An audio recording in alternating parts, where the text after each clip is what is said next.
La salade composée est un excellent moyen de se restaurer en appliquant toutes les recommandations d'une alimentation saine. Mais toutes les salades ne se valent pas. Et si on ne fait pas les bons mélanges, on risque d'avoir faim 1 heure après le repas, avec la conséquence d'ouvrir la voie au grignotage. Voici quelques conseils pour une salade idéale. Le premier conseil, c'est de choisir des feuilles de saison. Par exemple, de la laitue de mai à septembre ou encore de la mâche d'octobre à avril. Deuxième conseil, ajoutez d'autres crudités en variant les couleurs. Les couleurs témoignent de la présence de différents micronutriments naturellement présents dans l'aliment. Le rouge, par exemple, de la tomate, ça vient de lycopène. Les oranges, de la carotte, ça vient du bêta-carotène. Troisième conseil, ajoutez une source de glucides. Mais là, j'ai une proposition. Plutôt que de miser uniquement sur le riz, les pâtes ou les pommes de terre, incorporez des légumineuses. Par exemple des lentilles, des pois chiches ou encore des haricots rouges. Mon quatrième conseil, et ça, il est souvent négligé, complétez l'apport en protéines. Le plus simple,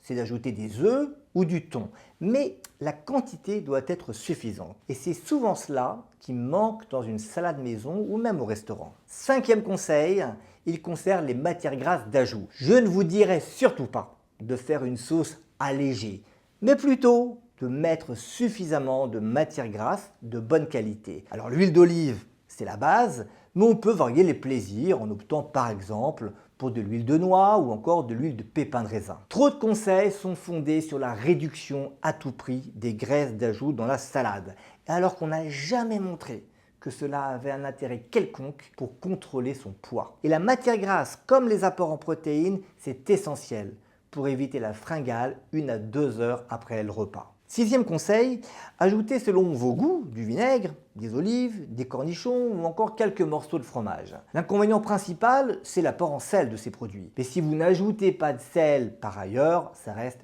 tout à fait raisonnable. Enfin, le conseil bonus, c'est d'ajouter quelque chose qui complète les apports en fibres ou en certains micronutriments. Pensez par exemple aux graines de courge, aux son d'avoine, ou encore aux graines de chia. Avec tout cela, vous avez une salade composée nourrissante. Je voudrais toutefois lever toute ambiguïté. Quand on appelle cela une salade, on a tendance à penser que c'est un plat léger, un plat de régime. Cette salade composée est certainement plus saine qu'un plat préparé industriel. Mais en termes d'apport calorique, ce n'est pas forcément différent. Voilà pourquoi certaines personnes ne comprennent pas pourquoi, en mangeant principalement des salades, elles n'arrivent pas à perdre du poids. En pratique, manger des salades composées comme on les a décrites tous les jours, c'est tout à fait possible. Ce n'est pas un régime, c'est juste une façon simple et saine de s'alimenter.